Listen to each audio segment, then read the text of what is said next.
ॐ अज्ञानतिमिरान्धस्य ज्ञानाञ्जनशलाकया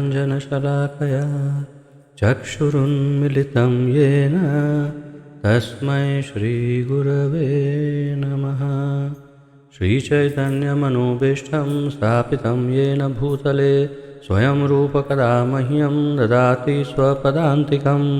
वन्देऽहं श्रीगुरु श्रीयुतपदकमलं श्रीगुरुन् वैष्णवांश्च श्रीरूपं साग्रजातं सहगण रघुनाथान्वितं तं सजीवं साद्वैतं सावधूतं परिजनसहितं कृष्णचैतन्यदेवं श्रीराधाकृष्णपादान् सहगण ललिता श्रीविशाखान्वितांश्च।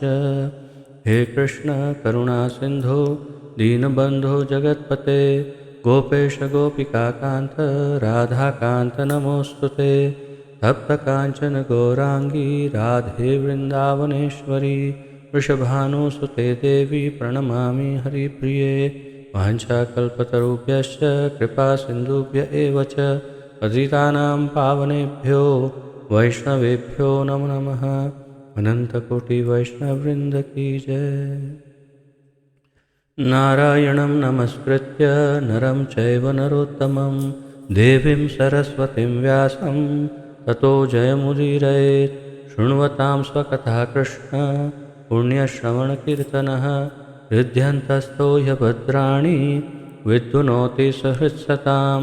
नष्टप्रायेषु अभद्रेषु नित्यं भागवतसेवया भगवति उत्तमश्लोके भक्तिर्भवति नैष्ठिकी। ॐ नमो भगवते वासुदेवाय।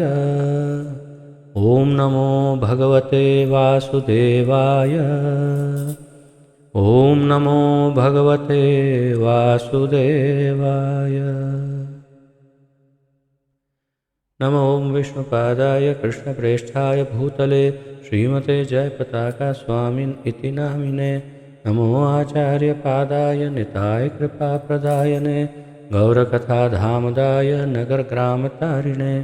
नमः ॐ विष्णुपादाय कृष्णप्रेष्ठाय भूतले श्रीमते भक्तिवेदान्तस्वामिन् इति नामिने। नमस्ते सारस्वते देवे गौरवाणी प्रचारिणे निर्विशेषशून्यवादी पाश्चात्यदेशतारिणे। जय श्री कृष्ण चैतन्य प्रभु नित्यानंद श्री अद्वैत गदाधर श्रीवासादि गौरभक्तवृंद। हरे कृष्ण कृष्ण कृष्ण हरे हरे हरे राम राम राम हरे हरे। हरे कृष्ण कृष्ण कृष्ण हरे हरे हरे राम राम राम हरे हरे। हरे कृष्ण कृष्ण कृष्ण हरे हरे हरे राम राम राम हरे हरे।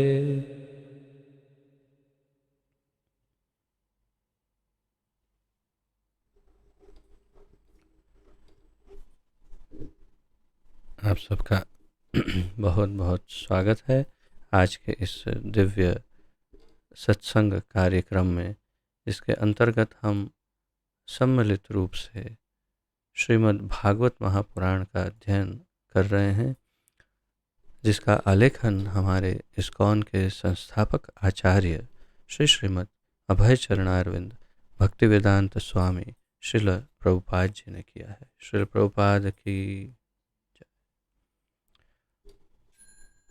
प्रथम स्कंद के प्रथम अध्याय के द्वितीय श्लोक का अध्ययन जारी है।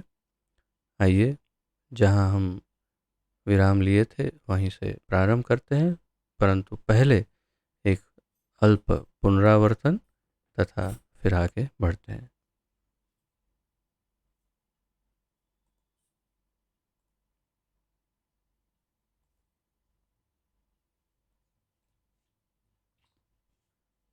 सब आप स्क्रीन देख पा रहे हैं।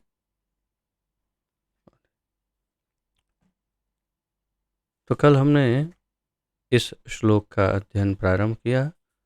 धर्मः प्रोज्जित कैतवोत्र परमो निर्मत्सराणां सतां वेद्यं वास्तवमत्र वस्तु शिवदं तापत्रयोन्मूलनम्।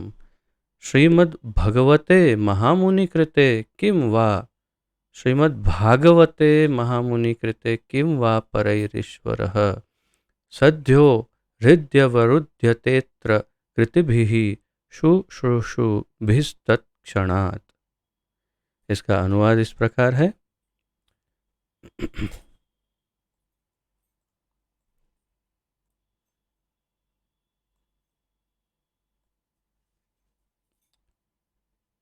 यह भागवत पुराण भौतिक कारणों से प्रेरित होने वाले समस्त धार्मिक कृत्यों को पूर्ण रूप से बहिष्कृत करते हुए सर्वोच्च सत्य का प्रतिपादन करता है। कल हमने चर्चा की थी कि किस प्रकार श्रीमद् भागवत महापुराण में लौकिक और धर्म अर्थ काम मोक्ष इन चारों से पृथक पंचम पुरुषार्थ की चर्चा है। इसमें लौकिक जो भी धर्म कार्य है वो सब से भागवत परे है। सर्वोच्च सत्य का प्रतिपादन करता है जो पूर्ण रूप से शुद्ध हृदय वाले भक्तों के लिए बोधगम्य है। निर्मत्सराणाम सताम, तो जो शुद्ध हृदय वाले, जो शुद्ध भक्त है, जो बहुत ही निर्मत्सर, जो दूसरों से द्वेष नहीं करते, ऐसे शुद्ध भक्तों के लिए है। यह सर्वोच्च सत्य वास्तविकता है जो माया से पृथक होते हुए सबों के कल्याण के लिए है। और ये सर्वोच्च सत्य, ये सर्व उच्च सत्य है और वास्तविकता है जो माया से अलग है, पृथक है और सबके कल्याण के लिए।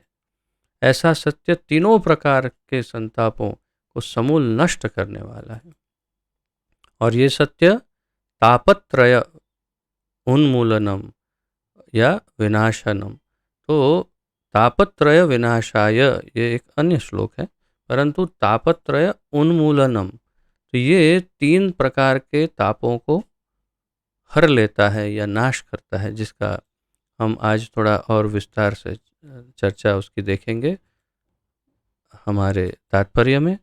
तथा महामुनि व्यासदेव द्वारा अपनी परिपक्व अवस्था में संकलित यह सौंदर्यपूर्ण भागवत ईश्वर साक्षात्कार के लिए अपने आप में पर्याप्त है। यानी किसी को यदि भगवत साक्षात्कार, भगवान का साक्षात्कार, ब्रह्म साक्षात्कार, आत्म साक्षात्कार, परमात्म साक्षात्कार चाहिए तो भागवत पर्याप्त है। तो फिर अन्य किसी शास्त्र की क्या आवश्यकता है। जैसे जैसे कोई ध्यानपूर्वक तथा विनीत भाव से भागवत के संदेश को सुनता है, वैसे वैसे ज्ञान के इस संस्कार अनुशीलन से उसके हृदय में परमेश्वर स्थापित हो जाते हैं। तो हृदय में परमेश्वर कैसे स्थापित होते हैं उसकी भी कल हमने चर्चा देखी थी। तो आइए आज आगे बढ़ते हैं जहाँ से विराम लिया था। कल हमने ये पॉइंट भी महत्वपूर्ण था जिसे देखा था। लेकिन भगवान के दिव्य भक्त न केवल भौतिक ईर्ष्या द्वेष से रहित होते हैं, अपितु सबका कल्याण चाहते हैं और वे ईश्वर को केंद्र मानकर एक स्पर्धा रहित समाज स्थापित करने का प्रयास करते हैं। यानी भक्त जो है वो केवल स्वार्थी नहीं होता, वो कभी स्वार्थी नहीं होता। उसका स्वार्थ ही है परमार्थ, परमार्थ ही उसका स्वार्थ होता है। इसीलिए प्रभुपाद जी ने ग्रंथ लिखा, प्रीचिंग इज द एसेंस, प्रचार ही सार है। एक भक्त के जीवन का सार, संपूर्ण भक्तिमय जीवन का सार है प्रचार, यानी दूसरों का कल्याण। इसीलिए इस बात को बड़े स्पष्ट रूप से समझना आवश्यक है कि यदि कोई ये क्लेम करता है, यदि ये किसी प्रकार से वो दावा करता है कि मैं भक्त हूँ, तो सबसे पहले ये देखना आवश्यक है कि क्या वो दूसरों के उद्धार के लिए कोई विशेष यत्न कर रहा है। यदि नहीं कर रहा है तो आप समझ सकते हैं। तो सबसे मुख्य कार्य भक्त का ये है कि वो स्पर्धा रहित, दूसरों के प्रति कोई द्वेष नहीं, कोई स्पर्धा भाव नहीं, लेकिन समाज में वो इस भक्ति ये भागवत धर्म की स्थापना के लिए परम यत्न करता रहता है। स्पर्धा रहित समाज की वर्तमान समाजवादी विचारधारा कृत्रिम है, प्रभुपाद जी ने कहा, क्योंकि उनमें तानाशाह के पद के लिए स्पर्धा है इत्यादि। वेदों की दृष्टि से या सामान्य जन के क्रियाकलापों की दृष्टि से इंद्रिय तृप्ति ही भौतिक जीवन का मूल आधार है। इंद्रिय तृप्ति भौतिक जीवन का मूल आधार है। अब आगे वेदों में 3 मार्ग बताए गए हैं। पहला है श्रेष्ठतर लोकों की प्राप्ति के उद्देश्य से सकाम कर्म करना। दूसरा है देवलोक जाने के लिए विभिन्न देवताओं की पूजा करना। और तीसरा है परम सत्य तथा उनके निर्विकार पक्ष का साक्षात्कार करके उससे तदाकार होना। वेदों में 3 मार्ग आध्यात्म के बताए। पहला श्रेष्ठतर लोकों की प्राप्ति के उद्देश्य से सकाम कर्म करना। तो आप इसे 4 मार्ग में यदि विभाजित करते हैं भगवत गीता के अनुसार, तो भक्ति, कर्म, ज्ञान और साधना समाधि अथवा ध्यान योग। और अगर यहाँ पर जिस प्रकार प्रभुपाद जी कह रहे हैं, तो भक्ति मार्ग को नहीं बताते हुए वे बाकी मार्गों की चर्चा कर रहे हैं। कर्म और ध्यान आदि, यानी इसमें केवल ध्यान नहीं परंतु और भी जैसे देवताओं की पूजा आदि, और मोक्ष के लिए ज्ञान आदि।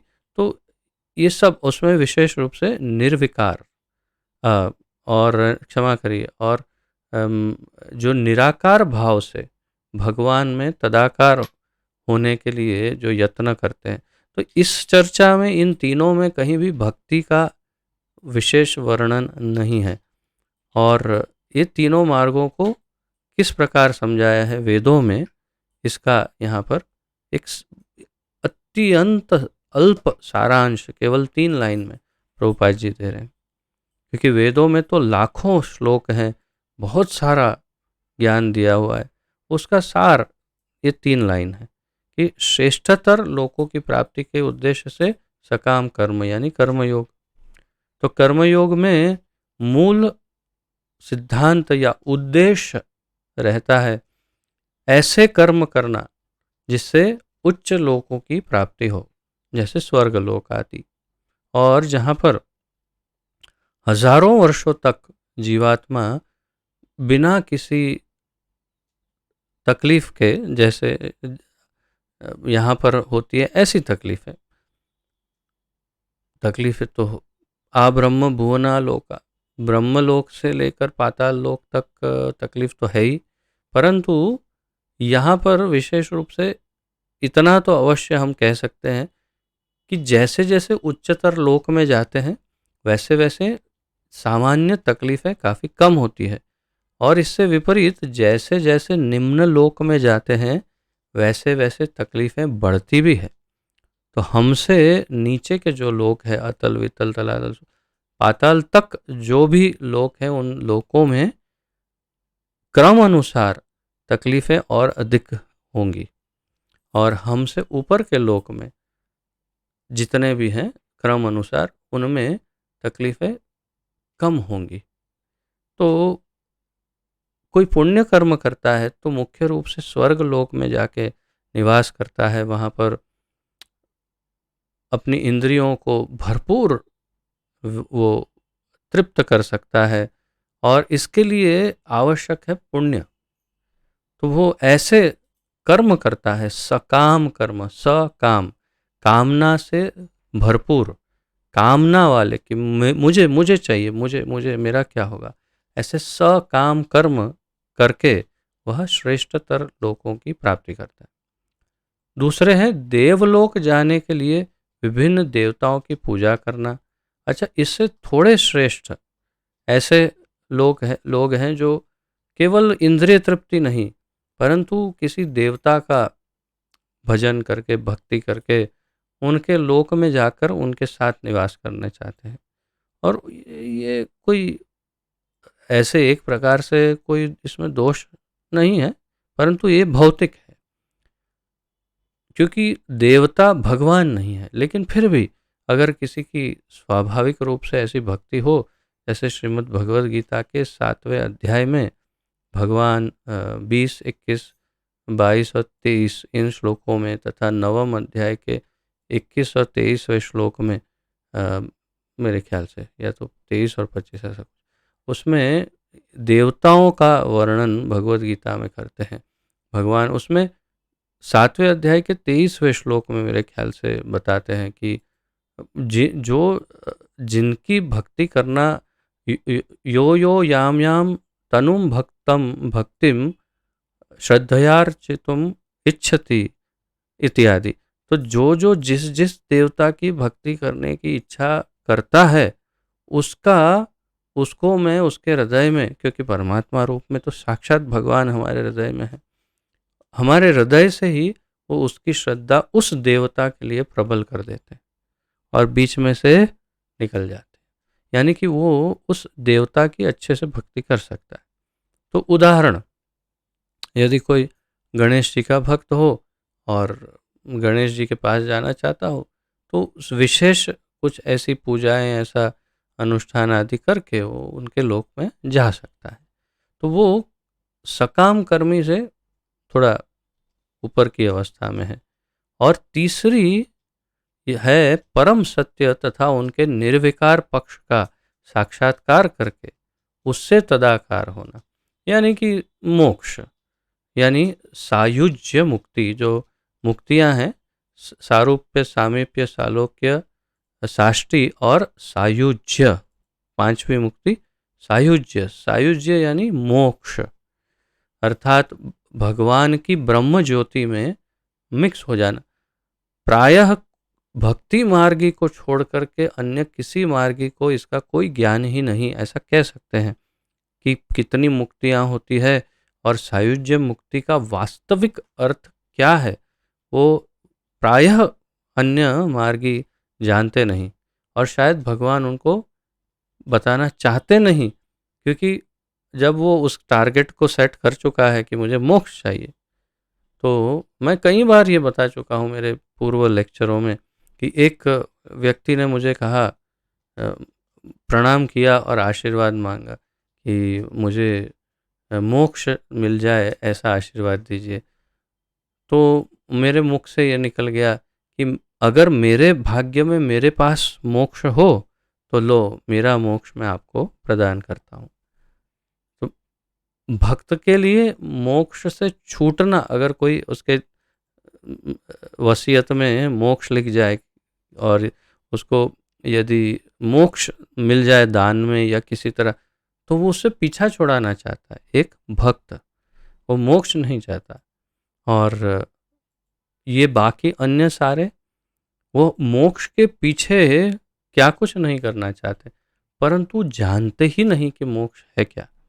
तो ये सायुज्य मुक्ति की बात है, जिसमें भगवान से तदाकार होने, वो समझते हैं कि मैं भगवान में मिक्स हो जाऊंगा और मैं भगवान बन जाऊंगा।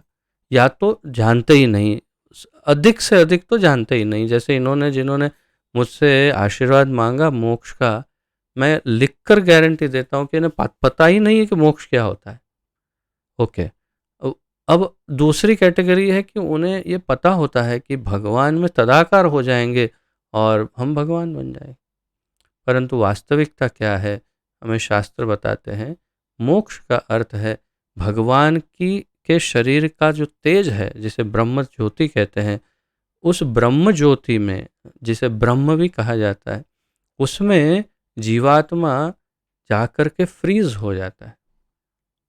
और इसका उदाहरण शास्त्र बताते हैं, एक उदाहरण दे करके, कि जैसे एक हरा तोता हरे वृक्ष में जाकर बैठ जाता है और फिर आप बहुत ढूंढते, दिखाई नहीं दे रहा कहाँ है हरा तोता, तो आप कहते हैं हरा तोता हरे वृक्ष में लीन हो गया। एक पत्थर मारते हैं और एक नहीं, जितने तोते हैं सारे उड़ जाते हैं। तो वास्तव में हरा तोता कभी भी उस हरे वृक्ष में एकाकार, लीन, तदाकार, मिक्स नहीं होता। वो हमेशा तोता ही रहता है। वैसे जीवात्मा हमेशा जीवात्मा रहता ही है।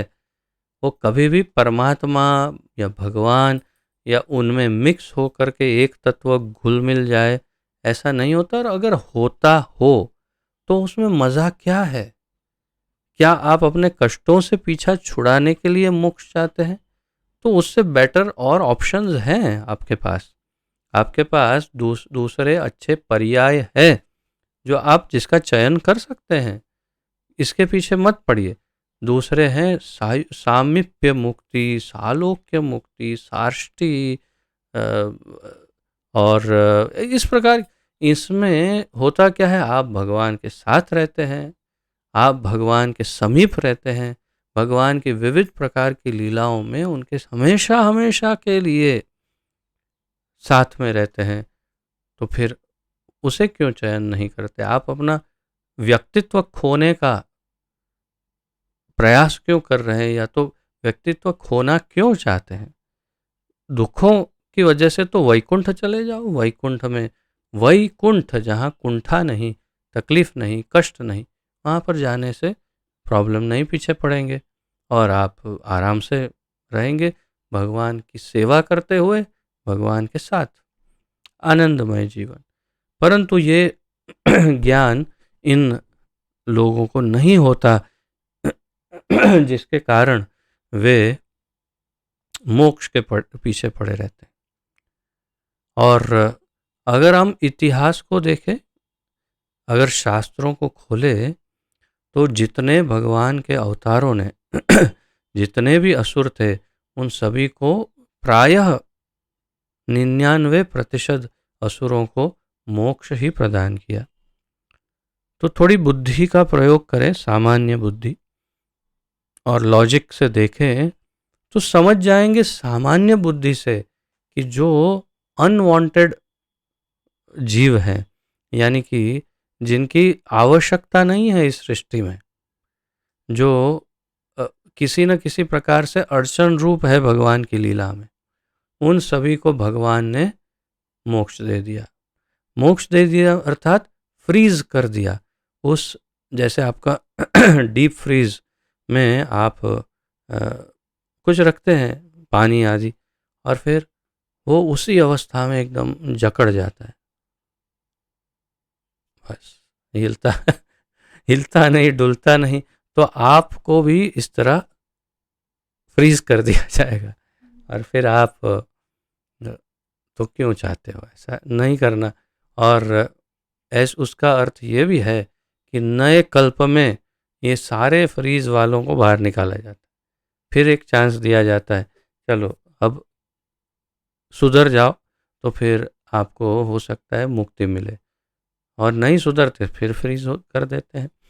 तो ये है मोक्ष, जिसके पीछे पब्लिक पागल है, जानते ही नहीं क्या है मोक्ष, बस मोक्ष चाहिए। तो ये तीसरी अवस्था है आध्यात्म में, जो बाकी दो अवस्थाओं से और अच्छी है, लेकिन फिर भी पूर्ण तो नहीं है। और इसीलिए प्रभुपाद जी अब बताते हैं, किंतु परम सत्य का निराकार पक्ष ही सर्वोत्कृष्ट नहीं है। परम सत्य का निराकार पक्ष सर्व उत्कृष्ट यानी सबसे श्रेष्ठ नहीं है। भगवान का वो पक्ष, वो तो केवल उनकी शरीर की कांति, तेज है, ब्रह्म ज्योति। इससे भी बढ़कर परमात्मा स्वरूप है, और इससे भी ऊपर है परम सत्य या भगवान का साकार रूप। तो सबसे पहले यहाँ एक ब्रह्म ज्योति की बात कही, उससे ऊपर बता रहे हैं कि परमात्मा है जो हम सभी के हृदय में विराजमान रहते हैं सदैव, जिसका भगवद गीता में बहुत स्पष्ट उल्लेख किया भगवान ने। उपद्रष्टा, अनुमंता, भर्ता, भोक्ता, महेश्वर, परमात्मेति चाप्युक्त देहेस्मिन् पुरुषः परम। और वो परम पुरुष को, देह में रहने वाले परम पुरुष को परमात्मा कहते हैं। जो उपद्रष्टा है और अनुमंता है। कोई यदि आत्मा सो परमात्मा कहता है तो उसको इस श्लोक का अध्ययन करना चाहिए कि क्या तू उपद्रष्टा है, क्या तू अनुमंता है, क्या भरता है, क्या भोगता है। ये चारों में से कुछ भी नहीं है, तो फिर तू आत्मा है, तू परमात्मा नहीं है। और तुम्हारे हृदय में एक और हमेशा रहते हैं, भले उनको पसंद हो ना हो, वो तुझे पसंद करते हो कि नहीं, परंतु बेचारे रहते हैं, और वो है परमात्मा। तो जो उनके भक्त हैं उन्हें ज़्यादा पसंद करते हैं, स्वाभाविक है। इससे भी बढ़कर है परमात्मा, और उससे भी ऊपर की स्टेज है परम सत्य या भगवान का साकार रूप, जो द्विभुज मुरलीधर नंद नंदन राधा रमण कृष्ण जो गोलोक धाम में निवास करते हैं, वो उनका साकार रूप, वो परम या सबसे ऊपर की स्टेज है, यानी वो पूर्ण भगवान है।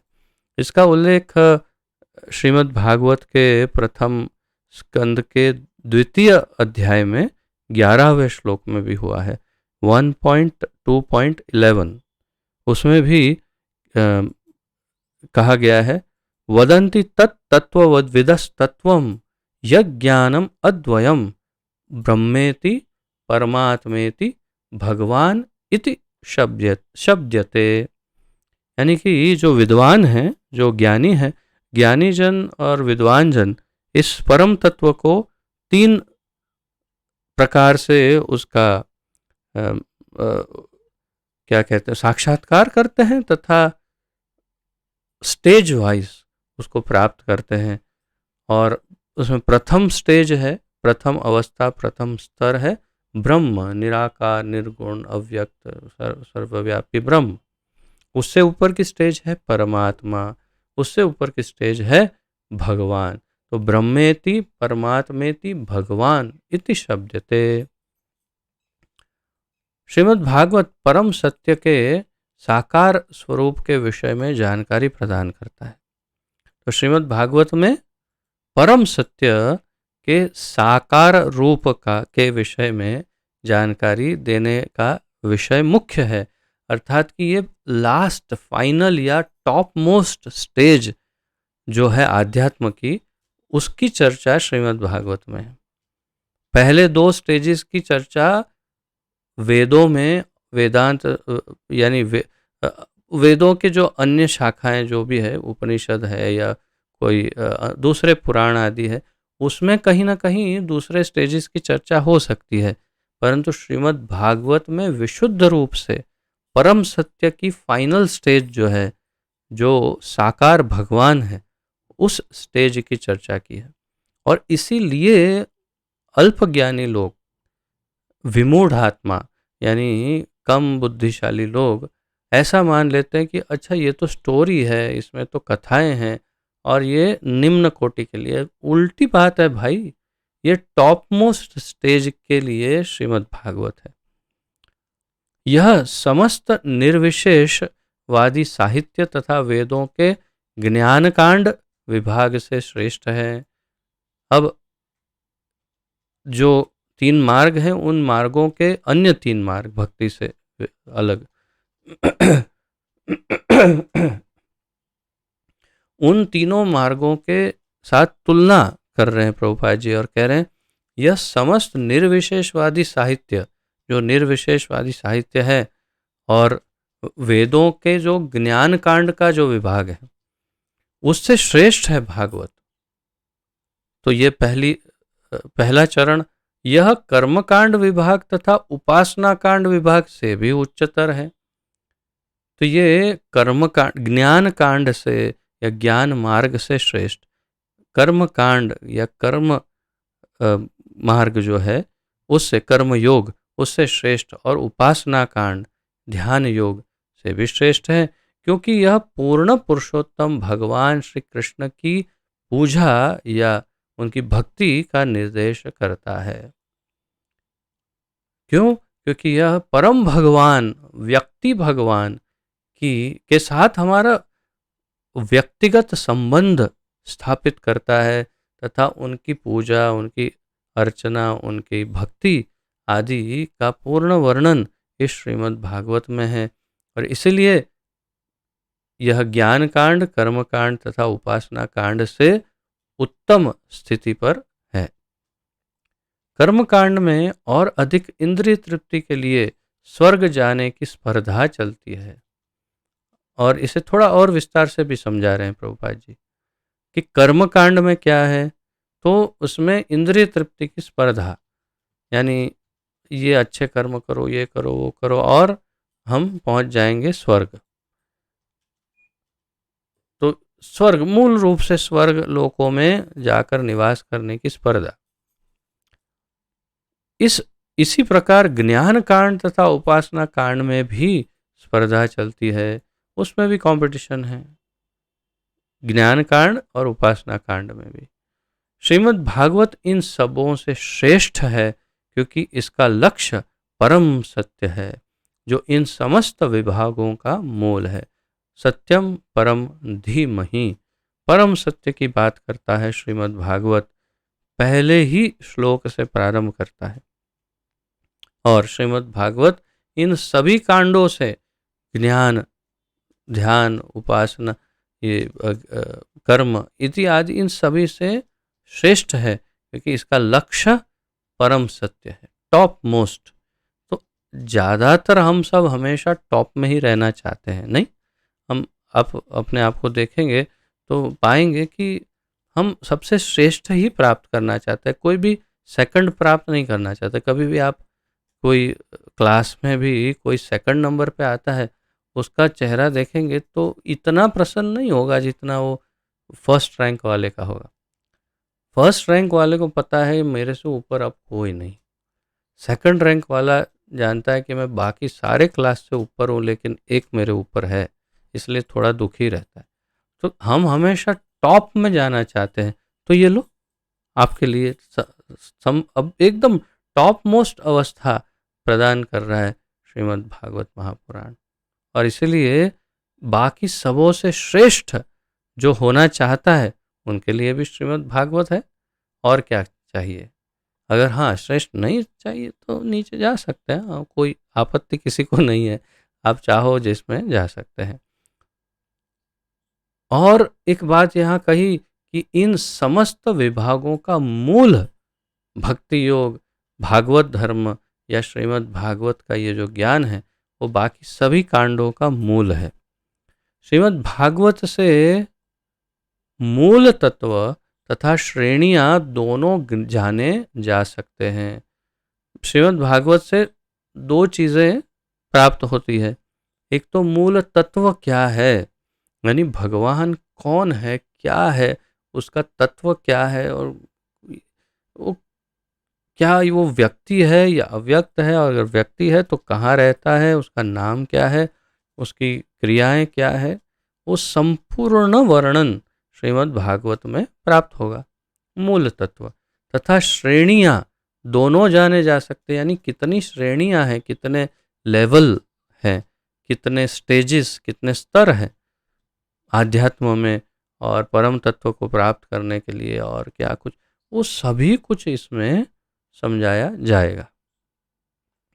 यह मूल तत्व परम सत्य परमेश्वर हैं और अन्य सारे उद्भासन शक्ति के सापेक्ष रूप है।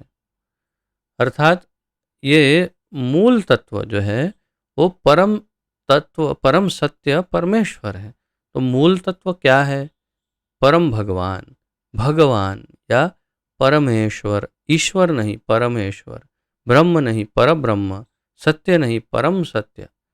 और वो एक व्यक्ति है और वो सारे उद्भासन शक्ति के सापेक्ष रूप है। जितनी भी जिस प्रकार की शक्तियां हैं उन सभी शक्तियों का एक मूर्तिमान स्वरूप है, जिससे आप, और वास्तविकता है, ये कल्पना नहीं है, वास्तविकता है कि सारी शक्तियों का मूल रूप ये परम सत्य, परम तत्व, परमेश्वर, परब्रह्म एक व्यक्ति है। मूल तत्व से अलग कुछ नहीं है। अगर देखें तो सब कुछ मूल तत्व से जुड़ा हुआ है, किंतु साथ ही सारी शक्तियां मूल तत्व से पृथक है। अब यहाँ से प्रभुपाद जी तात्विक दर्शन, तात्विक ज्ञान हमें प्रदान कर रहे हैं। क्योंकि मूल रूप से देखेंगे तो यदि हम इसको एक सामान्य स्तर पर समझने का प्रयास करें तो आध्यात्म में दो मुख्य सिद्धांत आज है, पहले नहीं थे, लेकिन श्री श्रीमद् शंकराचार्य के प्राकट्य के पश्चात दो मूल सिद्धांत हो गए। उससे पूर्व एक ही सिद्धांत था, अब दो सिद्धांत हो गए, एक है द्वैतवाद और एक है अद्वैतवाद। तो अद्वैतवाद का अर्थ क्या है, जो मूल रूप से श्रीमद् आदि शंकराचार्य जी के फॉलोवर जो हैं वो मानते हैं, वो है मैं और भगवान एक ही है, अद्वैत, हम दोनों में कोई डिफरेंस नहीं है, मैं ही भगवान हूँ या भगवान में, एक ही तत्व है। सो हम तत्वम असि अहम ब्रह्मास्मि इत्यादि कई सूत्र श्रीमद् आदि शंकराचार्य जी ने प्रदान किए, जो शास्त्रों के सूत्र है, लेकिन वास्तव में इसका अर्थ अलग होता है। शंकराचार्य जी ने उसका अर्थ जिस प्रकार बताया, अब लोग ऐसे मानते हैं कि मैं ही वो हूँ, यानी मैं ही भगवान हूँ, तो वो है अद्वैतवाद।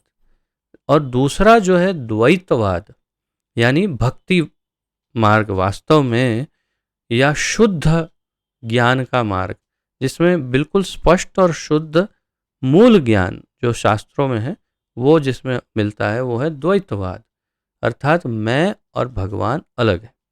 लेकिन इस द्वैतवाद में चार मुख्य अलग अलग सिद्धांत हो गए, और ऐसे कहें तो 5 सिद्धांत है। तो ये है द्वैत, शुद्ध द्वैत, द्वैताद्वैत, और द्वैतवाद, और इस प्रकार विशिष्टाद्वैत तथा अचिंत्य भेद अभेद तत्व, ये इसके विभाजन है। तो द्वैतवाद में भी कि मैं और भगवान अलग है, उसमें भी पूर्ण स्पष्टता सबकी नहीं है। हर एक संप्रदाय में अलग अलग थोड़ा थोड़ा अंतर है। विशिष्ट अद्वैत या द्वैताद्वैत, या तो इस प्रकार, तो अलग अलग सबके सिद्धांत है। लेकिन श्री चैतन्य महाप्रभु ने 550 वर्ष पूर्व प्रकट होकर के स्वयं भगवान होने के कारण इन सभी को बिल्कुल स्पष्ट कर दिया और एक सिद्धांत प्रदान कर दिया।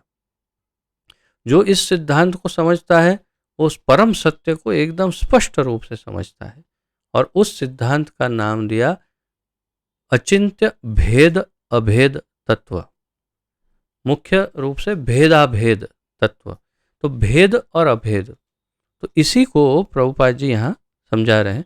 तो जैसे जैसे हम इसको पढ़ते हैं हम समझते जाएंगे। यह, तो फिर से पढ़ते हैं, मूल तत्व से अलग कुछ नहीं है, किंतु साथ ही सारी शक्तियां मूल तत्व से पृथक हैं। मूल तत्व जो है उससे अलग कुछ नहीं, यानी सब कुछ भगवान में ही है एक प्रकार से। और हमने देखा भी, भगवान भी कहते हैं सब कुछ मेरे अंदर ही है, मेरे अंदर सब कुछ रहता है। जैसे मयि सूत्रे मयि प्रोतम सूत्रे मणिगणा इव, मयि सर्वमिदं प्रोतम सूत्रे मणिगणा इव। मेरे अंदर सब कुछ पिरोया हुआ है, मेरे अंदर ही सब कुछ स्थित रहता है। मत स्थानी सर्वभूतानि न चाहम तेषु अवस्थित इत्यादि। भगवान में सब है, वो ठीक है, लेकिन साथ ही साथ सब कुछ भगवान से अलग भी है। तो उसे कैसे समझा जाए उसका यहाँ पर वर्णन प्रभुपाद जी करें। यह विचारधारा विरोध मूलक नहीं है, अर्थात ये विरोध मूलक विचारधारा नहीं। जैसे भगवान ने कहा मत्स्थानी सर्वभूतानि नाहम तेषु अवस्थिता, विरोध एकदम से उत्पन्न हो गया। भगवान ने क्या कहा, सब कुछ मेरे अंदर है लेकिन मैं किसी में नहीं हूं।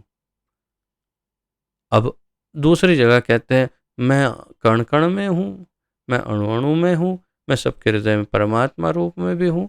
लेकिन मैं किसी में नहीं हूँ। तो समझने का भेद है, इसीलिए हमें लगता है कि विरोधाभासी ये वाक्य है।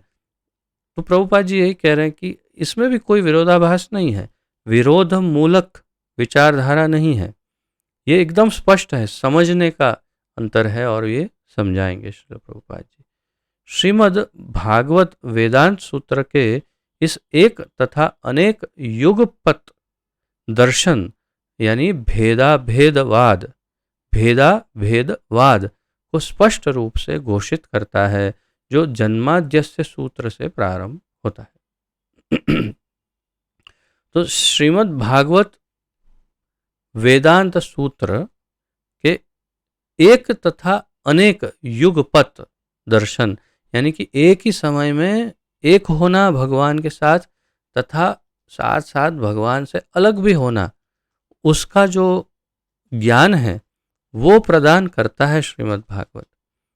श्रीमद् भागवत में इस ज्ञान का स्पष्ट रूप से, यहाँ लिखा है, को स्पष्ट रूप से घोषित करता है। भेद और अभेद वाद जो है उसे स्पष्ट रूप से घोषित करता है। उसका ज्ञान हमें श्री चैतन्य महाप्रभु ने दिया। चैतन्य महाप्रभु ने बताया कि किस प्रकार श्रीमद् भागवत से इस ज्ञान को ग्रहण किया जा सकता है, भेद अभेद तत्व को, और इसका यहाँ वर्णन कर रहे हैं और कह रहे हैं यह ज्ञान की भगवान की शक्ति भगवान के साथ एक तथा उनसे भिन्न भी है, उन मनोधर्मियों पर करारी चपत है जो इस शक्ति को परमेश्वर के रूप में स्थापित करना चाहते हैं। अच्छा, और एक बात बता रहे हैं कि भागवत में तो ये स्पष्ट बताया, लेकिन कुछ लोग ऐसे हैं जो कहते हैं कि हाँ भगवान और उनकी शक्तियाँ और सब कुछ एक ही है। तो उनकी शक्तियाँ क्या है? अंतरंगा शक्ति ठीक है, वो भी भगवान ही है। बहिरंगा शक्ति प्रकृति माया वो भी भगवान ही है। अरे, और तटस्थ शक्ति जीव हम भी भगवान हैं। ओह, तो ऐसा कहते हैं तो उनके उन मनोधर्मियों यानी जो अपने मन से धर्म उत्पन्न करते हैं, मनोधर्मी मानसिक धर्म प्रकट करते हैं, सोचते हैं और बोलते हैं। आप देखिए टीवी में, अरे क्या जबरदस्त ऐसा भयानक सैलाब जैसे कहते हैं, इतने सारे ऐसे मनोधर्मी प्रकट हो गए हैं। आप टीवी में देखेंगे ऐसे ऐसे भयानक सिंहासनों पर बैठ बैठ करके ऐसे ऐसे लोगों को इकट्ठा करके ऐसी ऐसी बात करते हैं, कहीं से समझ नहीं आता, कहीं से समझ में नहीं आता। और क्यों समझ में आएगा? मनोधर्म है, वो अपने मन से जो विचारधारा है उसी को थोपते हैं दूसरों पर। तो ऐसे उन मनोधर्मियों पर करारी चपत है। ये चपत शब्द का अर्थ है थप्पड़, ऐसे। तो ये करारी यानी बहुत ही मजबूत थप्पड़ है एकदम उनके मुंह पर। आपको नहीं, क्षमा करिएगा। तो उन मनोधर्मियों के जो मन से भगवान की कल्पना करते हैं, सब शक्तियों को, भगवान को, माया को, सब कुछ एक कर देते हैं, जीव और भगवान को एक करते हैं, उन सब के मुखारविंद पर एक करारी चपत थप्पड़ यहाँ पर भागवत के द्वारा दी जा रही है। जो इस शक्ति को परमेश्वर के रूप में स्थापित करना चाहते हैं, ऐसा दुस्साहस कर रहे हैं उनके लिए।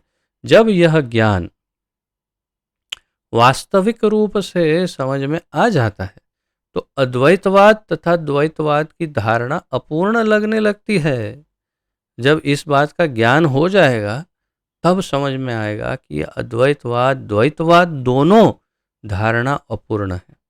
यानी जो मैं निवेदन कर रहा था शुरुआत में, द्वैतवाद तो बिल्कुल एक काल्पनिक वाद ही है कि मैं और भगवान एक ही है, तो उसका तो कहीं भी समर्थन नहीं।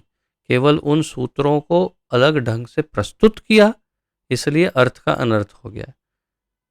परंतु वास्तव में वो सत्य ही नहीं है कि मैं और भगवान एक है। लेकिन जो द्वैतवाद है उसकी धारणा अपूर्ण लगने लग सकती है कभी कभी, कि मैं और भगवान अलग है, मैं भगवान अलग, लेकिन हर तरह से अलग नहीं है। कुछ ऐसा भी है कि जो भगवान के साथ एक है, और कुछ ऐसा है जो भगवान से अलग है। तो इस दिव्य चेतना का विकास जो एक ही समय में एक तथा भिन्न की विचारधारा पर दीक्षित हो जाने से तीनों प्रकार के कष्टों से तुरंत ही मुक्ति का मार्ग प्रशस्त हो जाता है।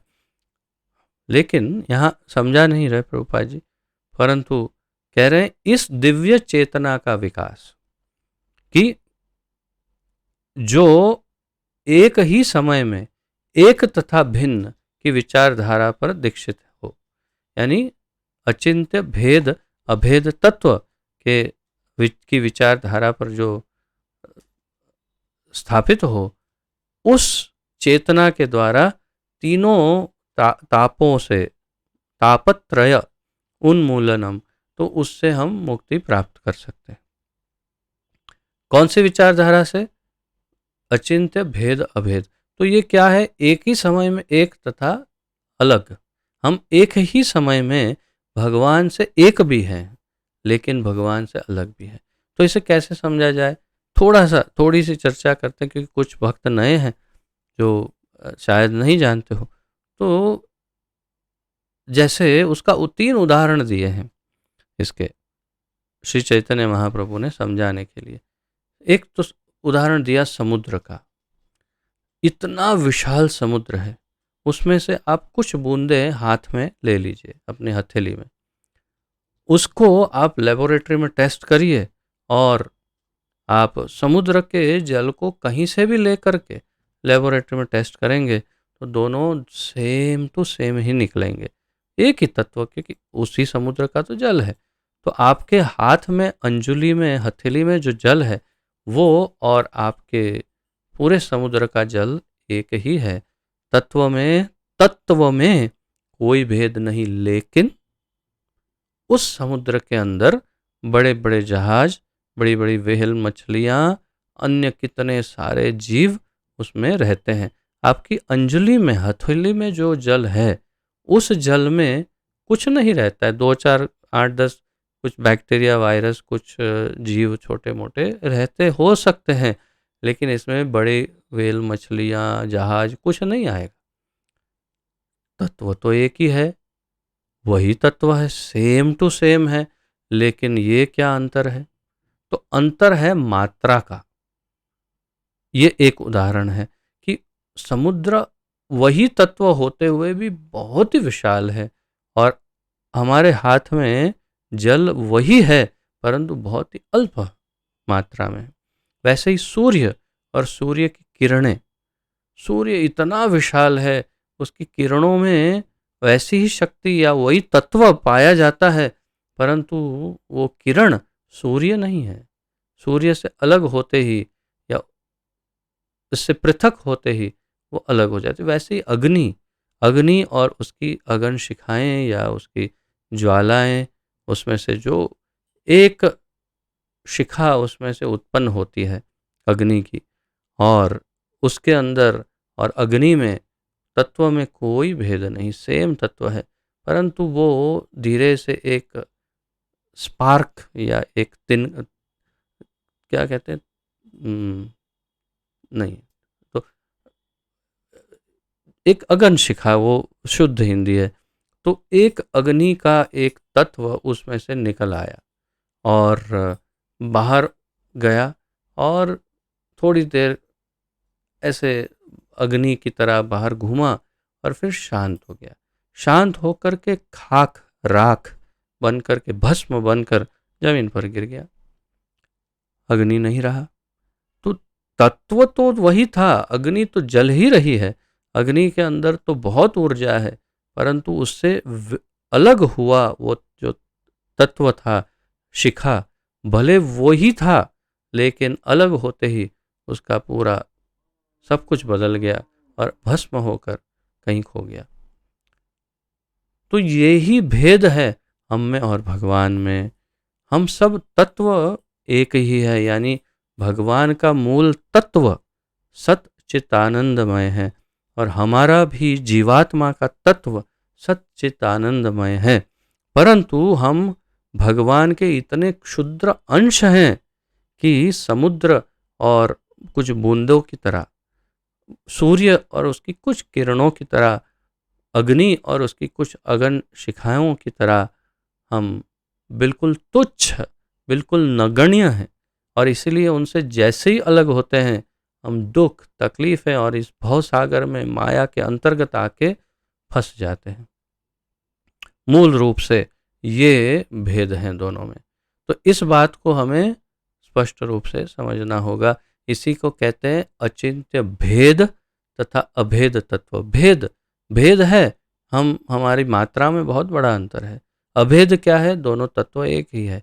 लेकिन इसे अचिंत्य क्यों कहा महाप्रभु ने? अचिंत्य इसलिए क्योंकि इतना समझने पर भी हम नहीं समझ पा रहे हैं कि भगवान क्या है, मैं कौन हूँ, क्योंकि हम इतने तुच्छ हैं कि हम भगवान को नहीं समझ सकते।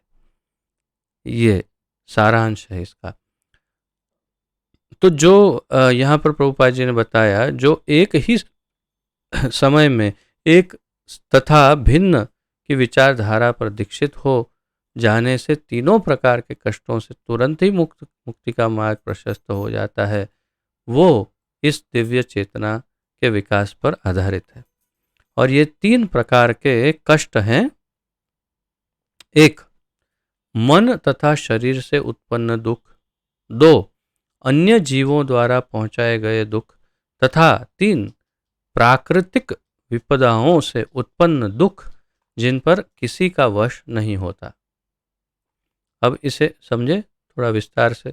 तो संस्कृत में इसे कहते हैं क्रम अनुसार मन तथा शरीर से उत्पन्न होने वाले दुख को कहते हैं अधि आत्मिक। अधि आत्मिक, आध्यात्मिक नहीं, अधि आत्मिक, अधि आत्मिक, अध्यात्मिक। तो अध्यात्मिक यानी जो कहाँ से शुरू होता है? जो आत्मा से शुरू होता है, ऐसा कष्ट। जो आत्मा जो कष्ट देता है, वो आत्मा यानी अपना, हमारा ही मन कष्ट देता है, हमारे ही कर्म, हमारा ही शरीर हमें विविध प्रकार से कष्ट देता है, वो है अध्यात्मिक कष्ट। यानी मेरे ही द्वारा मैंने अपने आप को कष्ट पहुंचाया। दूसरा है अन्य जीवों द्वारा पहुंचाए गए दुख तथा, हाँ तो दुख, तो उसमें अन्य जीवों के द्वारा यानी अधि भौतिक, अधि भौतिक यानी इस भौतिक संसार में हम जो भी दूसरों से, पड़ोसी से, मित्रों से, संबंधियों से या अन्य लोगों से, अन्य जीवों से जो हम कष्ट पाते हैं उसे कहते हैं अधि भौतिक, यानी भौतिक संसार से पाने वाले कष्ट, दुख। और तीसरा है प्राकृतिक विपदाओं से उत्पन्न दुख, जैसे बाढ़, सूखा, अतिवृष्टि या गर्मी, ठंडी आदि। ये सब चीज़ों से जो कष्ट आप प्राप्त करते हैं, या रोग, महामारियाँ जैसे कोरोना आदि, तो ये सब प्राकृतिक विपत्तियों के द्वारा, यानी दैवी दैवी ये विपत्तियां हैं, दैवी विपत्तियां हैं जिसके ऊपर कंट्रोल नहीं है हमारा, और इसीलिए इसे अधिदैविक दुख कहते हैं। अधिदैविक विपत्ति या दुख या कष्ट, तो ये अधिदैविक विपत्तियां हैं। तो अधि आत्मिक, अधि भौतिक और अधि दैविक, ये तीन प्रकार के दुख यहाँ बताए। एक जो मेरे अपने द्वारा, दूसरा जो दूसरों के द्वारा, और तीसरा जो प्रकृति के द्वारा मुझे कष्ट मिलता है। श्रीमद् भागवत का शुभ आरंभ परम पुरुष के प्रति भक्त के आत्मसमर्पण यानी शरणागति से होता है। अब श्रीमद् भागवत का प्रारंभ कहाँ से होता है? परम पुरुष के प्रति भक्त के आत्मसमर्पण या शरणागति से। तो अगर भागवत की शुरुआत वास्तव में करना चाहते हैं तो पहले वास्तव में ये एक्सरसाइज अभी कर लेनी चाहिए।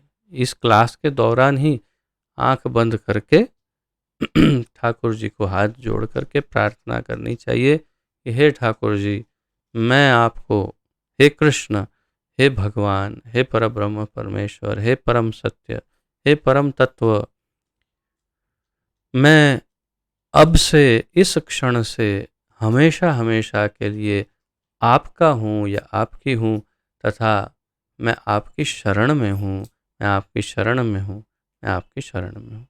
बस इतना सिंपल है, बहुत ही सरल है। ये प्रारंभ हो गया शरणागति का।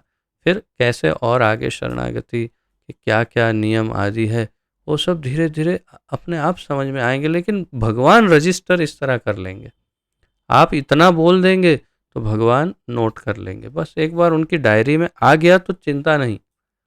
राम जी ने कहा ना, भगवान श्री रामचंद्र ने क्या कहा, सकृत देव प्रपन्नो यह तवास्मि इति याचते ददामि सर्वदा तस्मै अभयम, अभयम सर्वदा तस्मै ददामि एतत् व्रतम मम। मैं हमेशा के लिए उसको अभय प्रदान कर दूंगा जो एक बार कह देता, एक ही बार बोल देगा, तवास्मि इति याचते, ऐसी भिक्षा मांगता है। हे प्रभु, मैं आपका हूँ, मुझे आपकी शरण दे दीजिए, आपकी शरण प्रदान कीजिए, मैं आपका शरणागत हूँ। तो आप सभी भी अगर अब तक नहीं किया है तो एनरोल नाउ, अभी पंजीकरण करवाइए, अभी रजिस्टर करवाइए अपने आप को, और अभी इसी वक्त आप ये याचना ठाकुर जी से करिए कि हे प्रभु, मैं अब से हमेशा के लिए आपका हूँ, मैं आपका शरणागत हूँ, मुझे आपकी शरण प्रदान कीजिए, आपकी शरण प्रदान कीजिए, आपकी शरण प्रदान कीजिए। ये आत्मसमर्पण शरणागति की शुरुआत हो गई। तो भक्त कर लिया ना, पंजीकरण हो गया ना, सबने रजिस्ट्रेशन। अगर नहीं हुआ हो तो देर मत करिए, क्योंकि ये स्कीम पता नहीं कब बंद कर दे भगवान। भक्त भली भांति जानता रहता है, होता है कि वह भगवान से एक होते हुए भी उसकी स्थिति अनेक, क्षमा करिए, उनके नित्य दास के रूप में है। भक्त भली भांति जानता है, एक शुद्ध भक्त या उन्नत भक्त कम से कम ये अच्छी तरह जानता है कि वो भगवान से एक है तत्व के रूप में, यानी कि वो नगण्य बात है, उसको अगर हम उसके ऊपर ध्यान नहीं देंगे तो कोई बात नहीं है, एक है तो क्या हो गया, उससे क्या फर्क पड़ने वाला है। तो भाई तत्व एक है तो चलो ठीक है, कोई बात नहीं, लेकिन मेरी स्थिति क्या है, मेरी स्थिति है भगवान का नित्य दास होना। अगर इस बात को हमेशा जानता है, और वो इसीलिए कभी भी किसी भी अवस्था में भगवान बनने का प्रयास या कल्पना दोनों ही नहीं करता, विचार भी नहीं करता कि मैं भगवान, बिल्कुल उस विचार से वो हमेशा हमेशा के लिए संपूर्ण रूप से विमुख हो चुका है। कभी नहीं सोचता कि मैं भगवान बन सकता हूँ, हमेशा जानता है कि मैं उनका दास हूँ। इसलिए श्री चैतन्य महाप्रभु ने चैतन्य चरितामृत, चैतन्य चरितामृत की मध्य लीला में 20वें अध्याय के 108वें श्लोक में महाप्रभु कहते हैं, चैतन्य चरितामृत मध्य लीला 20वां अध्याय 108वां श्लोक, CCML मध्य लीला 20.108। क्या कहते हैं, जीवेर स्वरूप है कृष्णेर नित्यदास,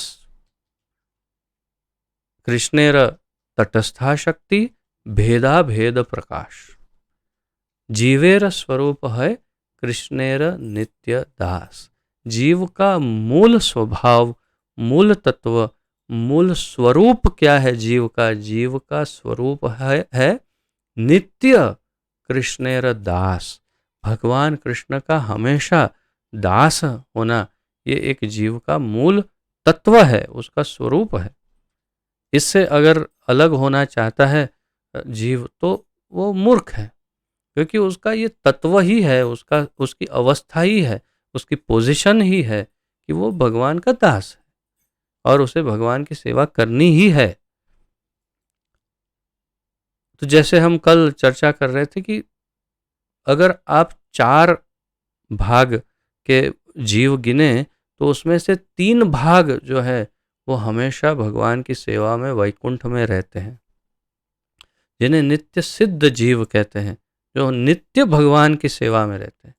और केवल 1/4 हिस्सा यानी 1 भाग 4 में से वो इस ब्रह्मांडों में हम मूर्खों की तरह घूमता रहता है भगवान से अलग होकर, और चाहता है कि भगवान की सेवा न करे, किसी और की या कोई और उसकी सेवा करे, मूर्खतावश। तो हमें जल्दी से यहाँ से भागकर उस 3/4 हिस्सों में शामिल होना चाहिए। इसीलिए ये भागवत है। भागवत का मूल उद्देश्य यही है, यही बताना। भौतिक विचारधारा के अनुसार मनुष्य झूठे ही अपने आप को अपने आसपास की सभी चीज़ों का स्वामी मानता है। इसीलिए वह जीवन में 3 प्रकार के संतापों से पीड़ित रहता है। तापत्रय तापत्रय उन्मूलनम।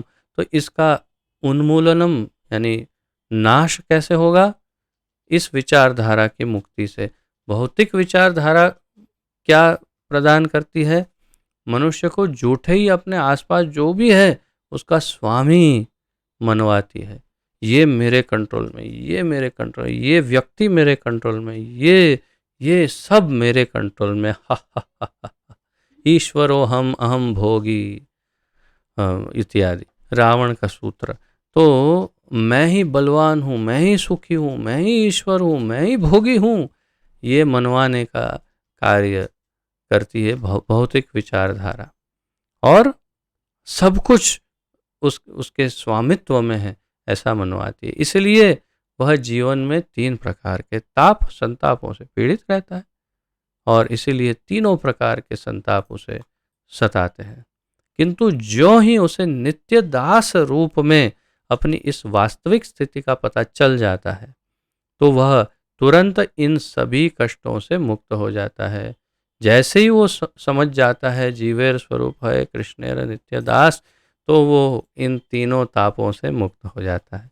तो यदि कहीं आप किसी दुख से, तकलीफों से पीछा छुड़ाना चाह रहे हो, तो ये फॉर्मूला है कि भगवान की शरणागति का स्वीकार करो और इस बात का ज्ञान विकसित करो श्रीमद् भागवत के द्वारा कि हम भगवान के नित्य दास हैं।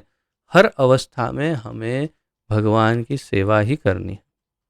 प्रभुपाद जी उदाहरण देते हैं कि जैसे एक बहुत बड़ा मशीन है, उस मशीन में एक स्क्रू है, और उस स्क्रू का एक रोल है उस मशीन में। तो उस बहुत बड़ा मशीन है, उसमें एक स्क्रू का रोल है, वो स्क्रू उधर लगता है और सब सही चलता है। लेकिन कभी वो स्क्रू, अच्छा उस पूरे मशीन को मशीन बोला जाता है, लेकिन कभी वो स्क्रू निकल जाए, गिर जाए, फिर भी मशीन वास्तव में चलती रहती है। एक आध स्क्रू गिर गया तो मशीन बंद नहीं होने वाली, लेकिन उस स्क्रू का कोई मोल, उसका उसका कोई औचित्य नहीं रहेगा जीवन में। यानी बिल्कुल वो बेकार, एक स्क्रू है और कोई उसे कचरे में फेंक देगा, चलो इसका क्या, दूसरा लगाएंगे स्क्रू अच्छा वाला, ये बेकार है। तो उस स्क्रू का जो जीवन का औचित्य, यानी जो उसका तात्पर्य, उसको जीवन जीने का जो उसका रीज़न, कारण है, वो है उस मशीन में लगना और मशीन का एक भाग होके रहना, यानी मशीन की सेवा करना। परंतु जैसे ही वो स्क्रू गिर गया, उसका जीवन वेस्ट हो गया, नष्ट हो गया, व्यर्थ हो गया, और उसे फेंक दिया जाएगा, उसका कोई मोल नहीं रहेगा। हम जीवात्मा जो इस ब्रह्मांड में है, वो उन फेंके हुए स्क्रू की तरह है, जो उस मशीन में फिट होना नहीं चाहते, और बाकी 3/4 जो हैं वो भगवान की सेवा में लगे हुए हैं और इसीलिए सुखी हैं और हमेशा कुंठा से मुक्त है, और हम सब यहाँ हमेशा कुंठा में रहते हैं। ये हमारी दुर्दशा है, क्योंकि हम भगवान की सेवा नहीं करना चाहते, हम भगवान बनना चाहते, इसीलिए यहाँ पर है। जीव जब तक भौतिक प्रकृति पर प्रभुत्व जमाने का प्रयास करता है तब तक वह परमेश्वर का दास नहीं बन सकता। या तो वो प्रकृति का मालिक बनने का प्रयास करके उसका दास बन जाता है, या फिर वो भगवान का दास हो सकता है। भगवान की सेवा मनुष्य के आध्यात्मिक स्वरूप की विशुद्ध चेतना द्वारा की जाती है। भगवान की सेवा कैसे की जाती है? भगवान की सेवा मनुष्य के आध्यात्मिक स्वरूप की विशुद्ध चेतना के द्वारा। आध्यात्मिक स्वरूप क्या है मनुष्य का? जीवेर स्वरूप है कृष्णेर नित्य दास। तो मेरा स्वरूप है भगवान का दास, और उसकी विशुद्ध चेतना कि मैं भगवान का दास हूं और कुछ नहीं हूं। ये भी अगर कोई माने, हाँ मैं भगवान का दास हूं लेकिन मैं ये भी तो हूं, मैं वो भी तो हूं, मैं तो सर्वोपाधि विनिर्मुक्तम तत्परत्वेन निर्मलम ऋषिकेन ऋषिकेश सेवनम भक्तिर उच्यते। तो सर्व उपाधि विनिर्मुक्तम, सारी उपाधियों से पहले मुक्त होना पड़ेगा। तत्परत्वेन निर्मलम, उसके बाद निर्मल होना पड़ेगा। और फिर संपूर्ण शरणागति से ये मानना पड़ेगा कि मैं सिर्फ भगवान का दास हूँ और कुछ नहीं हूँ। मेरी कोई और आइडेंटिटी, मेरी और कोई पहचान नहीं है। मेरी मूल रूप से केवल एक ही पहचान है कि मैं भगवान का नित्य दास हूँ।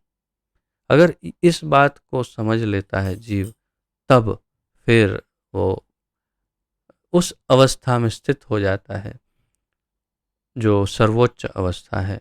इस सेवा से वह समस्त भौतिक अवरोधों से तुरंत मुक्त हो जाता है। इस प्रकार सेवा करने लग जाता है तो वो केवल भाव से ही प्रारंभ हो जाता है। ये नहीं कि कोई सेवा करनी पड़ेगी, लाओ पैर दबाओ, लाओ पैर दबाओ, ऐसा नहीं है। यशोदा मैया भगवान का कान मरोड़ के बांध के उसके पीछे लकड़ी से पीछे पड़ती है, वो सेवा है, भगवान की सेवा है। प्रेम से माता के रूप में वात्सल्य भाव में सेवा है, वो सेवा है लेकिन प्रेम। और अन्य सारे जो भी, लेकिन ये सारे भक्त सेवा ही कर रहे हैं, और केवल भाव डेवलप हो जाएगा, हृदय में विकसित हो जाएगा, तो भी ये सारे अवरोध, भौतिक समस्त अवरोध तुरंत दूर हो जाएंगे। अब बताइए, यहाँ फॉर्मूला मिल गया कि नहीं कि कैसे सारे दुखों से मुक्त हुआ जा सकता है? ये है। अब कितना और है? एक, और ये पूरा एक, ओह ज़्यादा नहीं है, थोड़ा आज और थोड़ा खींच ले। इससे भी बढ़कर श्रीमद् भागवत श्री व्यासदेव द्वारा वेदांत सूत्र पर की गई व्यक्तिगत टीका है। श्रीमद् भागवत व्यासदेव द्वारा अपने ही द्वारा दी हुए उन्होंने वेद लिखे, फिर वेदांत सूत्र, और उसी की टीका उन्होंने लिखी। तीनों क्रम में उन्होंने ही लिखा। भगवान वेद व्यास ने सबसे पहले वेदों का संकलन, उसके बाद वेदांत सूत्र, और वेदांत सूत्र का भाष्य, यानी ये श्रीमद् भागवत। इसका लेखन उन्होंने अपने आध्यात्मिक जीवन की परिपक्व अवस्था में नारद जी के अनुग्रह से किया। इसकी कथा आगे और विस्तार से आएगी कि कैसे नारद मुनि ने उन्हें प्रेरित किया भागवत लिखने के लिए, और अपनी परिपक्व अवस्था, इसकी कल हमने चर्चा की थी। श्री व्यासदेव भगवान नारायण के प्रामाणिक अवतार हैं। इसकी भी चर्चा हमने की थी कि भगवान के 24 अवतारों में से एक है, अतः उनकी प्रामाणिकता पर किसी प्रकार का प्रश्न नहीं उठाया जा सकता। कुछ लोग ऐसा कहते हैं कि इतिहास में तो कई व्यास हुए, लेकिन हम उन दूसरे व्यासों की बात नहीं कर रहे हैं। हो भी सकते, नहीं भी हो सकते, लेकिन हम बादरायणी या बादरायण व्यास या कृष्ण द्वैपायन व्यास, एकदम शुद्ध नाम है उनका, कृष्ण द्वैपायन व्यासदेव, यानी जो भगवान वेद व्यास है उनकी हम बात कर रहे हैं, जो एक ही है, जो भगवान के 24 अवतारों में से एक है। हम अन्य कोई व्यासों की बात नहीं कर रहे, हम इनकी बात कर रहे हैं जिन्होंने सारे वेदों का संकलन अकेले किया, जो चिरंजीवी है, यानी वे अभी भी हैं, कहीं जब प्रकट हुए तब से लेकर अभी भी हैं और रहेंगे आगे भी। और उन्होंने इतने वर्षों में, अब इतना लंबा जिएंगे तो क्या करेंगे, लिखते लिखते लिख सकते हैं, क्यों नहीं लिख सकते। इसलिए उन्होंने सारे वेदों का संकलन कर दिया और महाभारत के 1 लाख श्लोकों की रचना की और भागवत लिखी, सारे पुराण सब, और लिख रहे हैं, लिख बहुत कुछ लिखा है, और क्यों नहीं कर सकते। अब ये सब ये चर्चा का विषय नहीं, परंतु वे भगवान के 24 अवतारों में से एक है निश्चित, और इसीलिए उन पर कोई प्रश्न चिन्ह नहीं उठाया जा सकता उनकी शुद्धता पर। वे अन्य सभी वैदिक साहित्य के भी रचयिता हैं, तो भी वे श्रीमद् भागवत के अध्ययन को उन सबों से बढ़कर बताते हैं। उन्होंने स्वयं ही श्रीमद् भागवत को सभी शास्त्रों से श्रेष्ठ बताया। अन्य पुराणों में विभिन्न विधियां दी गई है जिनके द्वारा देवताओं की पूजा की जा सकती है, तो देवी भागवत, शिव महापुराण, ये वो आदि बहुत कुछ है, लेकिन उसमें अन्य देवी देवताओं की पूजा की जा सकती, किंतु भागवत में केवल परमेश्वर का उल्लेख है। परब्रह्म परमेश्वर, परम सत्य, परम तत्व, सत्यम परम धीम, ये सब शब्दों का प्रयोग अन्य शास्त्रों में नहीं, केवल भागवत में है, क्योंकि इसमें वास्तविक परब्रह्म परमेश्वर की शुद्ध और स्पष्ट चर्चा केवल भागवत में है। परमेश्वर समग्र शरीर है और अन्य सारे देवता इस शरीर के विभिन्न अंग है। भागवत में आगे ये भी बताया जाएगा कि किस प्रकार भगवान संपूर्ण शरीर है और देवता उनके विभिन्न अंग की तरह है। फलस्वरूप परमेश्वर की पूजा करने पर अन्य देवताओं को पूजने की आवश्यकता नहीं रहती। भागवत का ही एक श्लोक है, यथा तरोर मूल निषेचनेन तृप्यन्ति तत्स्कंद भुजोपशाखा प्राणोपहारा च यतेन्द्रियाणाम तथैव सर्वाहरण अच्युतेज्य। भगवान अच्युत कृष्ण की पूजा करने से सारे देवी देवता उसी प्रकार प्रसन्न हो जाते हैं जिस प्रकार एक वृक्ष के मूल में पानी डालने से पूरा वृक्ष हरा भरा हो जाता है, ऐसा भागवत में ही बताया। तो फलस्वरूप परमेश्वर की पूजा करने से सभी देवता प्रसन्न हो जाएंगे। अलग से काली की पूजा, इनकी पूजा, उनकी पूजा करने की कोई आवश्यकता नहीं है। विश्वकर्मा की पूजा, गणेश जी की पूजा, आवश्यकता नहीं, शास्त्र बता रहे हैं। मैं अपने मन से नहीं बताता, भगवान ने भगवत गीता में बताया। मैंने जैसे कहा 7वें अध्याय के 20 से लेकर 23वें श्लोक, 9वें अध्याय के 23 और 25वें श्लोक में बताते हैं भगवान कि देवी देवताओं की पूजा से क्या मिलता है, कौन करता है इत्यादि। कामैस्तैस्तैर हृत ज्ञान प्रपद्यन्ते अन्य देवता तम तम नियम आस्थाय प्रकृत्या नियता स्वया। भगवान भगवत गीता में बोलते हैं परमेश्वर तुरंत ही भक्त के हृदय में स्थित हो जाते हैं। जैसे ही भक्त उनकी शरण ग्रहण करता है, भगवान उनके हृदय में विराजमान हो जाते हैं। भगवान चैतन्य महाप्रभु ने श्रीमद् भागवत को निर्मल पुराण बताया है, अतः यह अन्य समस्त पुराणों से भिन्न है। इसलिए आप श्रीमद् भागवत की तुलना अन्य ग्रंथों से नहीं कर सकते। इस दिव्य संदेश को ग्रहण करने की उचित विधि यह है कि इसे विनीत भाव से सुना जाए। इसे कैसे ग्रहण किया जाए? इसे बड़े विनम्र भाव से सुना जाए, विनीत भाव से। चुनौती देने की प्रवृत्ति से इस दिव्य संदेश को ग्रहण करने में मदद नहीं मिल सकती। जैसे कल कुसुम लीला माता जी ने प्रश्न किया था कि चुनौती क्या होती है आध्यात्मिक, तो वो वही कि नहीं नहीं मैं सब जानता हूँ, लेकिन तुम बताओ तुम क्या जानते हो। नहीं नहीं नहीं, तुम नहीं जानते। तो उसे चुनौती के भाव से अगर तुम भागवत पढ़ना चाहते हैं, आप भागवत पढ़ रहे हैं, तो बंद कर दीजिए, रख दीजिए साइड पर, क्योंकि ये चुनौती के भाव से नहीं, समर्पण, शरणागति, विनम्र भाव से हाथ जोड़कर ज्ञान लेने के भाव से सुनने की का विषय और ये स्रोत है श्रीमद् भागवत। यहाँ पर उचित मार्गदर्शन के लिए जो एक शब्द प्रयुक्त है वह है सु श्रु शु श्रु शु। अब उसका उच्चारण उसके चंगुल में हम नहीं फंसेंगे, परंतु शुश्रूषु ये शब्द यहाँ मार्गदर्शन देता है। इस शब्द के किसके लिए? यहाँ पर उचित मार्गदर्शन के लिए ये शब्द है। क्यों? मनुष्य को इस दिव्य संदेश को सुनने के लिए उत्सुक रहना चाहिए। सुनना, शुश्रूषु का अर्थ है सुनने के लिए उत्सुक। तो निष्ठा पूर्वक सुनने, श्रवण करने की कामना ही इसकी पहली योग्यता है।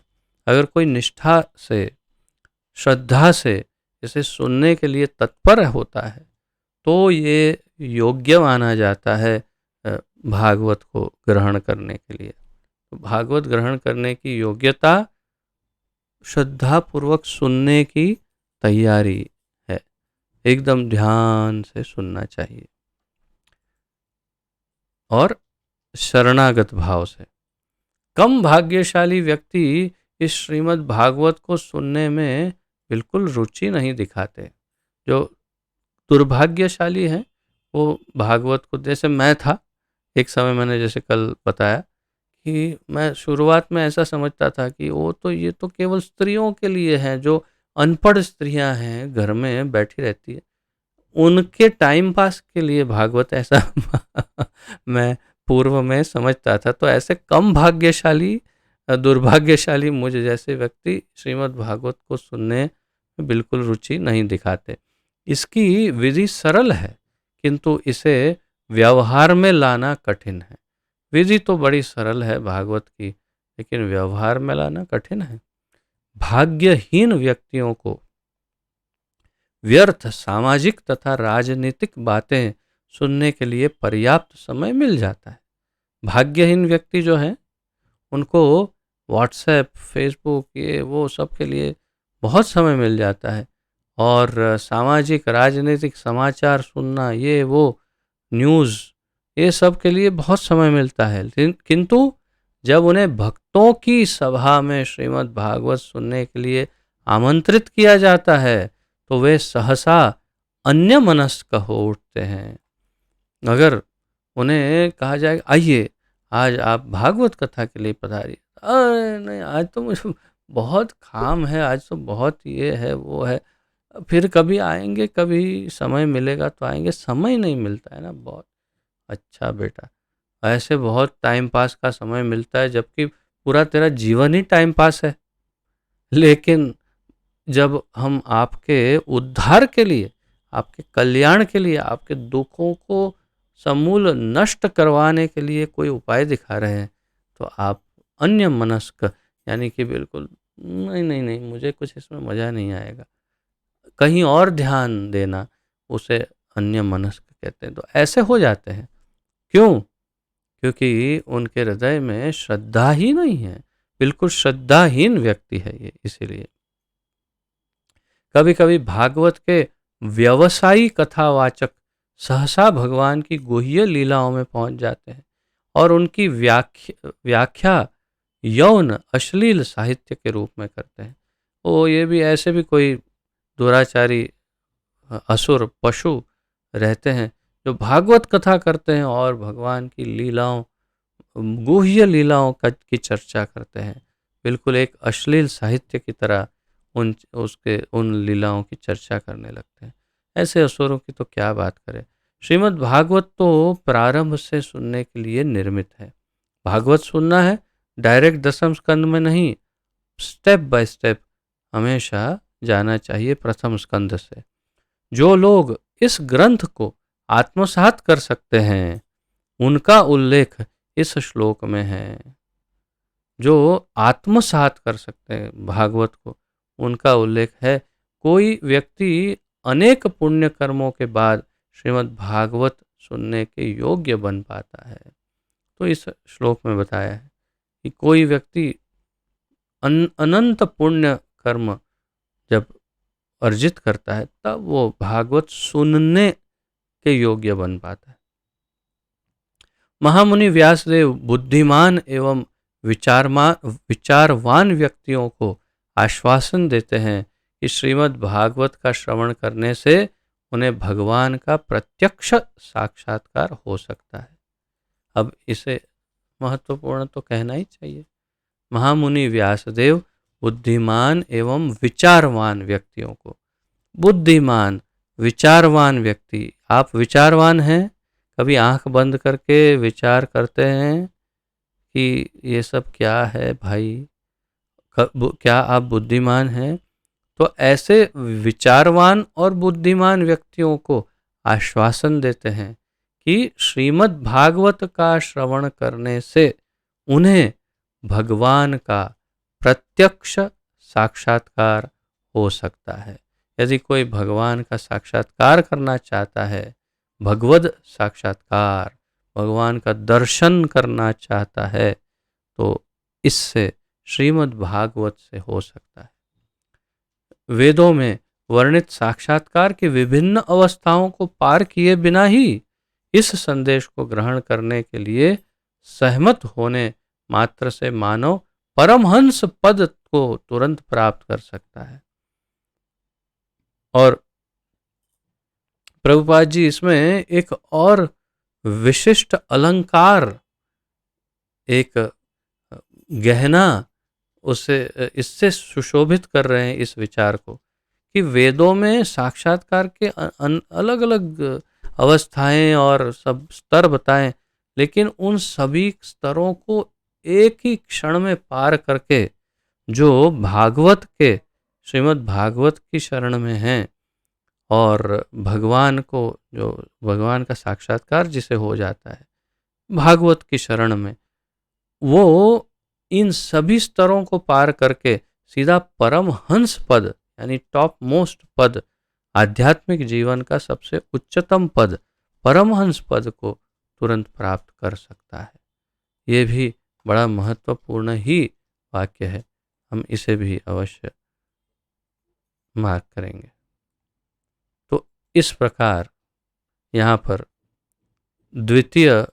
प्रथम स्कंद प्रथम अध्याय के द्वितीय श्लोक का तात्पर्य पूर्ण हुआ। कल नहीं, अब सोमवार को तीसरे श्लोक का अध्ययन प्रारंभ करेंगे। आज किसी का यदि कोई प्रश्न, उत्कंठा, जिज्ञासा आदि हो तो प्रस्तुत कर सकते हैं। आप सबका स्वागत है।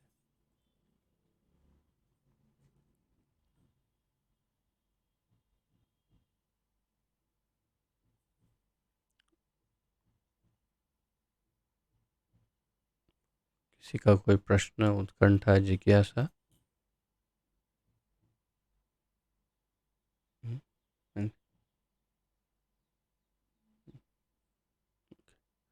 ठीक है, तो आज यहीं विराम लेते हैं। पतित पावन जगत गुरु श्रील प्रभुपाद की जय। पतित पावन गुरुदेव की जय। ग्रंथराज श्रीमद् भागवत महापुराण की जय। अनंत कोटि गौर भक्त वृंद, वैष्णव वृंद की जय। वांछा कल्पतरुभ्यश्च कृपा सिंधुभ्य एव च पतितानां पावनेभ्यो वैष्णवेभ्यो नमो नमः। आप सभी के चरणों में दंडवत प्रणाम। आप सबका बहुत बहुत बहुत धन्यवाद। हरे कृष्ण।